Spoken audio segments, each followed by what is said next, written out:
All right, everyone. Hi, my name's Genevieve. I'm one of the marketing account executives at CQ Partners, and welcome to the October CQ Growth Lab. And I'm Tim Turner. I'm the account manager for the Southeast, and welcome. So today's focus is on prospect marketing. We're sharing the best strategies to attract not only new patients into your practice, but the right patients. So we're going to kick this off with a couple of questions. Yeah, so our microphones in this format, this Teams format, are turned off, so we'll rely on the chat feature. So if you can go to the chat and fill in your answer here. Question is, what is your current strategy for attracting new patients? How are you getting new patients in the door? A, direct mail. B, digital strategy. C, they just find me. I have great brand recognition. Or D, other. And E, none of the above. And feel free to add your own into the chat as well. We'll give everyone a couple seconds. AD&T Clinic, A, B, and D. Awesome. A, B, and D. A, B, and Ds, A and Ds. A couple of C's in there. Awesome. Yeah. All righty. So leading into types of prospecting that you're doing, how often are you prospecting? So how often are you sending targeted campaigns to your demographic that build urgency with a strong call to action? Anything like that. So A, once per quarter or a few times throughout the year. B, every month. C, whenever my schedule is starting to thin out. Or D, whenever I have some promo funds to use up. I'll give everyone a couple of seconds to answer. B, A, C, and D. Every 2 weeks. That's another every 2 weeks. Wow, very good. Lots of consistency. I like to see it. Always nonstop. Thank you, Jim. Good. Love that attitude. This makes me happy as a marketing AE. I love to see this stuff. All right. So the last question I'll let Tim ask everyone. Yeah. So what would you consider your current marketing strategy, reactive or proactive? Obviously, if we got a lot of every 2 weeks or monthly, that's probably proactive, I hope. But if you had to categorize it as one of the two, reactive or proactive. I appreciate your honesty. Again, we are in, there's no judgment zone here. This is something that we look at ourselves and make an honest assessment. Somebody did say reactive, but want to change that. I appreciate that. Awesome. Both. Jim, thank you. I think a lot of us could say both as well. Mm-hmm. For me, this slide screams head on a pillow. And what I mean by that, as business owners or managers, having a really thought through proactive plan that we've sat down, looked at previous year results, looked at where our current patients come from, figure out what our budget is moving forward, and design a strategy both by yourself and with your CQ team to say, given my marketing budget, what's the most strategic way I can drive new patients into my door? That's the head on the pillow slide, meaning as an owner, I used to own 2 practices myself, co-owned, and I know most nights when I put my head on the pillow, it was tough to get a good night's sleep. There's always something I should have done. And when you're slow and you're being reactive, boy, that's not a good night's sleep. But if you're slow and you've been proactive and know, well, it's slow, I've got some openings in my schedule. However, I know I have this event coming up in a couple of weeks. After that, there's another event. I've got an upgrade after that. So being proactive can really allow you to, obviously be more effective, but put your head on the pillow and get a good night's rest at night. And we know it can be easy to get caught up in a cycle of waiting for like manufacturer promotions to drop, or waiting on short-term pushes because maybe you see your schedule's thinning out, or you may have forgotten a month in your marketing strategy in the beginning of the year. But sustainable growth comes from having a plan that keeps your patient flow steady all year round. So that's something really important to keep in mind. All right. So let's talk about the rule of 7 now that we've reflected on our strategy a little bit, kind of where we are this year as the year kind of comes to an end. Research shows that a prospect must encounter a brand's message at least 7 times before they are likely to take action. So those 7 touch points can come from anywhere, community events, mailers, your website, digital strategy like paid media, physician referrals, anywhere where your brand is coming up in conversation or visually counts as a touch point. So when we're thinking about your marketing strategy, remember that consistency builds familiarity and familiarity builds trust.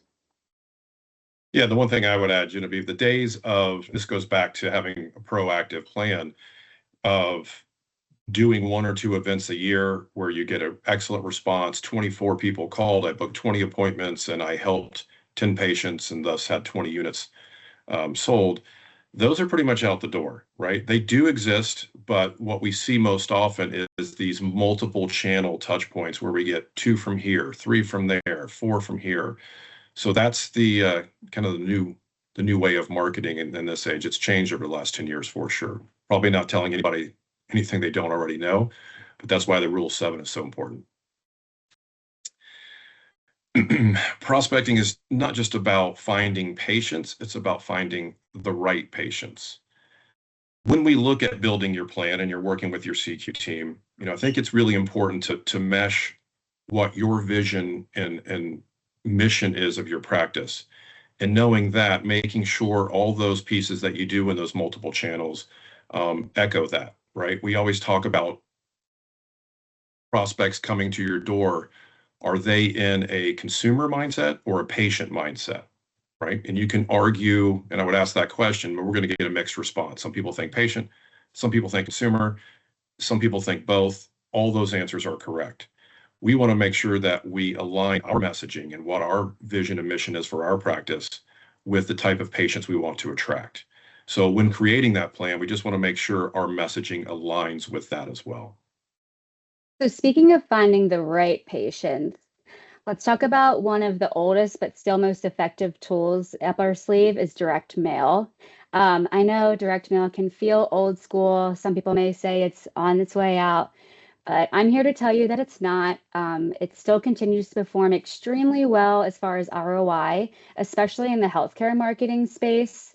It is so effective because it allows you to target by demographics, such as age, location, and income level, which is really important when you're trying to send out a targeted marketing campaign.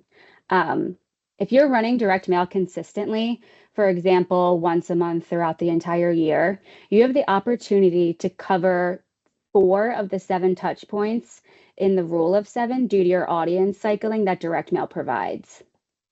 So if you're cycling through your footprint effectively, you have the opportunity to be 4 of those 7 touch points, which is awesome. Tim, do you want to share some best practices with us? Yeah. So my best practices is just do it. It's the old Nike slogan, right?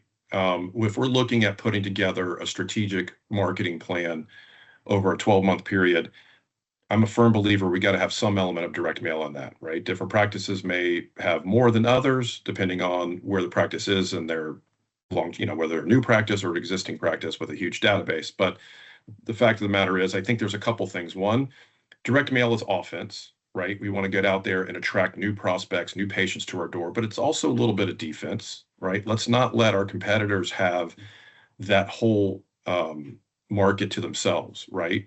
Let's play ball in that and play a little defense as well. So we're in the mix in that channel.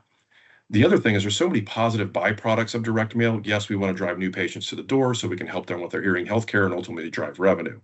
But with some of the companies that we utilize, and Genevieve is in tune with who are the best, who are the leaders in direct mail now as far as companies to align with, they have excellent reporting. So we can see exactly, very full transparency, how many people called, how many of those calls were actual prospects, and how many of those prospects actually booked an appointment.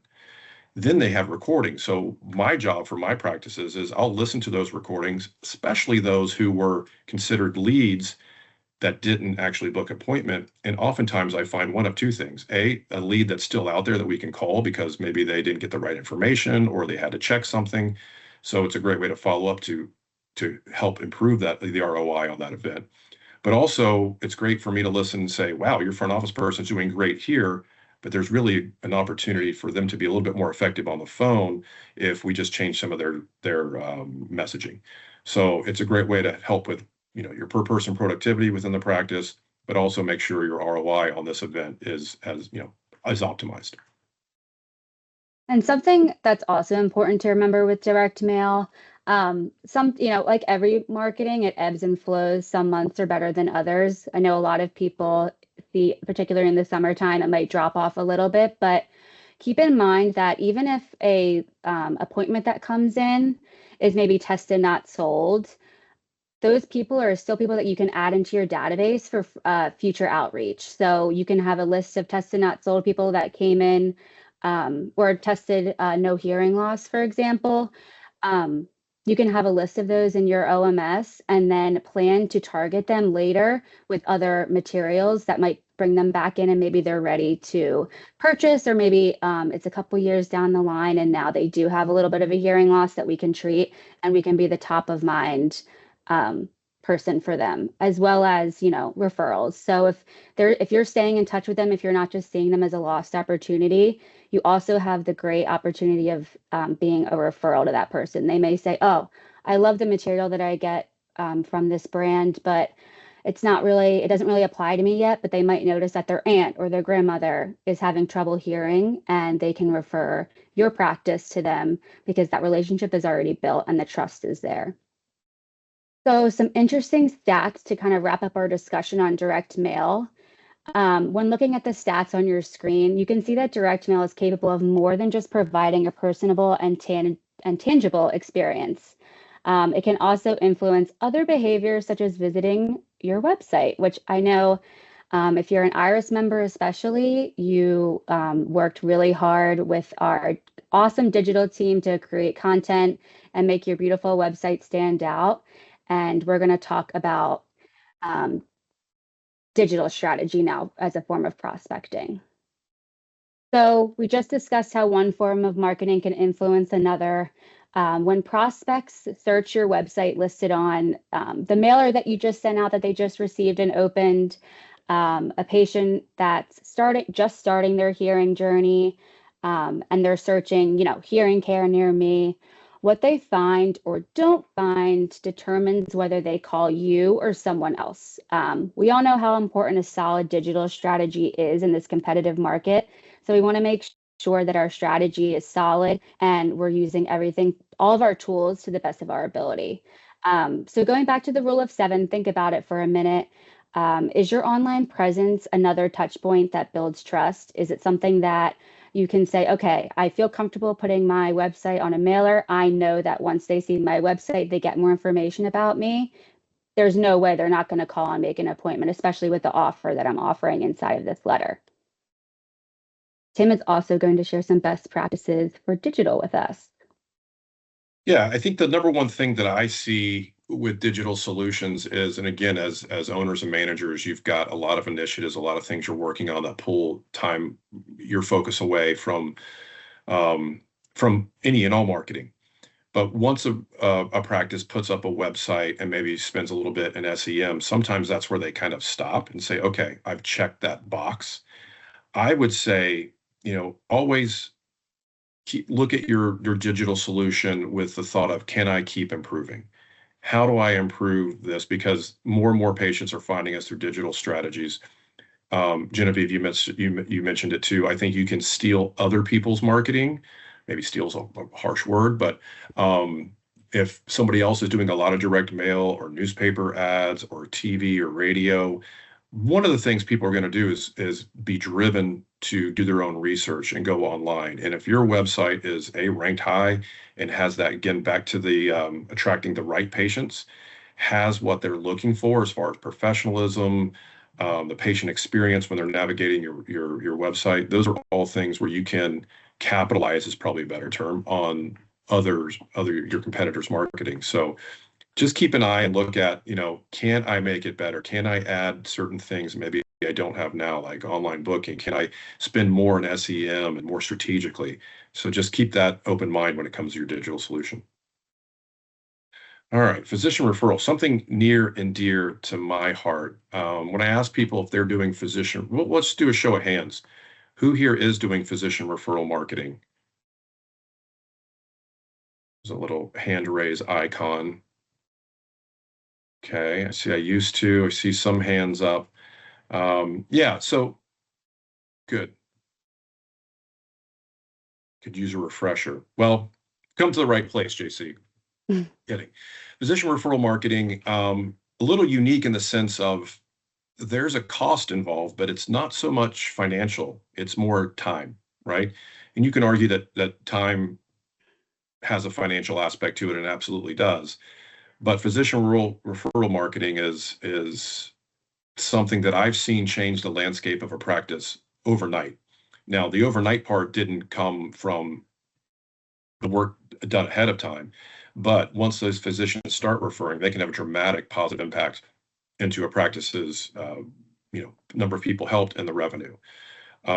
What there's an old saying that it's been in the industry and it's not mine, and I'm borrowing it from somebody, so I apologize. I don't know who it's from, but it's educate to obligate. I love that mentality, meaning, well, first, who has heard a physician say, by a show of hands, a primary care physician, when asked or talking about a patient's hearing issues, well, you're 72 years old. It's normal. It's part of growing old. And kind of downplaying that issue and moving on to something that they feel more invested in. Yeah, I see Jim's got his hand up. I think a lot of us have heard of this, right? So what we want to do is take the strategy of educate to obligate, meaning when we go out into the market, first, let's identify who are the major players that we'd love to work with. And then two, do we have any mutual patients? And if we do, we can create reports for that. And then with that, have educational material that we can utilize to educate the patient, the physicians and the referral coordinators on the impact of hearing loss to a person's quality of life, to their cognitive functionality, those folks with diabetes, all those comorbidities, to educate them, to obligate them to refer. And if we're the one doing the educating, well, the hope is they'll refer to us. And so what I've seen really happen is, yes, we get referrals from practices and we maybe send a thank you card, or we'll send a report or fax a report. But if we can get out there and actually get one of these target practices that maybe doesn't see the value in referring for audiology, to change their mindset and get them referring to us, wow, that can be hugely impactful to a practice's overall success. And CQ definitely makes it easy to get quality educational materials, so it becomes second nature for you. So through MarketSource, if you haven't used it already, we have a new platform that we're running MarketSource through, and you can upload your logo and your information, and everything will be branded for you. So for example, I have on this slide November's monthly marketing package. So there's a couple aspects to it. So there's social media images that you can post, a physician letter, a database letter, and a handout that go with those letters. So super easy. I'm not sure if you can see it on your screen, but there's a little magic wand up in the top left corner. You can click that magic wand and everything will be branded for you. It's that easy once you upload your assets. And of course, your account manager, your AE, can kind of navigate you through that and help you get set up. So you're ready to go for physician marketing, and there's no excuse not to send some quality materials out. And the other nice thing is, with that themed information that has your logo on it, that's great. So if you happen to do a health fair that month, you can still talk about the same theme, or even if you're in the grocery store and someone comes up to you and talks to you. So it's really great, and the market team's done a great job as far as creating all that content that's really a turnkey solution for you. Who here knows how much of their revenue comes from physician referrals? Anybody have an idea? You don't have to say the number, but do you know what that number is? On average in our industry, it's 15%. So 15% of audiology market revenue is generated by physician referrals. 73% of patients consult with their primary care physician about hearing loss. So back to the educate to obligate, if 73% of patients talk to their primary care physician first about what they should do with their hearing, and your physicians in your market are saying, it's part of getting old, don't worry about it, it's normal, versus, yeah, there's a direct correlation between untreated hearing loss and cognitive decline. You need to go see ABC Audiology across the street. They'll take care of you. Some fun stats to motivate you to get out there and knock on those doors. All right. So I know we only kind of touched the tip of the iceberg when it comes to prospecting. There's a lot of different ways to do so. Other initiatives that promote brand awareness and prospecting together would be community outreach. I know a lot of the members I work with at CQ are really great with community outreach. I never have to bother them about, sign up for that health fair or, make sure you get out into the community. Everyone does a really good job of that. Print advertising, TV, streaming, radio ads, those are all other ways of prospecting as well. So beyond all of the things that we discussed today, the items that are on this slide can also go towards your rule of 7 touch points. So now to wrap up our discussion, we're going to ask you one last question, and I promise this is the last question. Yeah, question. What is limiting your prospecting currently? So your prospect marketing, A, cost, B, I don't know where to start, C, my schedule's already full, D, I tried prospecting a few times and it didn't work. And definitely take down these notes and bring them to your account manager and AE, and we can definitely work on how to fix these things that you might be running into when it comes to 2026 planning. That's the beauty of marketing planning. We can work with you, and you have a team behind you to help you maximize your budget and make sure that your schedule is adapting to the budget that you put in place in the beginning of the year. Don't have time to time we can help you with that. That's right. Can definitely help you with that. Time is always the main factor. Yeah, and that's the part of being, carving out time. It's a good time right now. It's Q4, planning for 2026 and getting it, that proactive approach, and then having the marketing team. It'd be nice to say, you get a phone call, hey, we've got an event planned 6 weeks. Do you want to do the same thing? Do you want to tweak it? If not, it's turnkey. We're already rocking and rolling. Versus, oh no, I'm slow. What do I do? Help.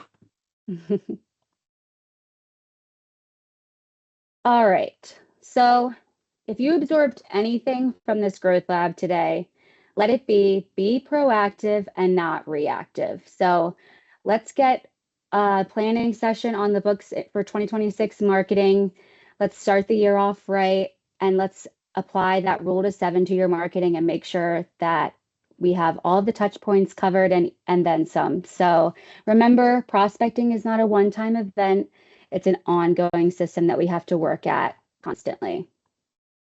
Thanks everyone for joining, and don't forget that part 2 is coming. It's on November 12th, and you'll get more information about that. This session is about getting patients to accept their treatment plan once they're in your office. So I'm looking forward to that. Yeah, building on, we've done this proactive, we've got a great marketing plan, and now how do we help more people? All righty. Thanks, everyone. Thank you. Yeah, thank you. Enjoy the rest of your day.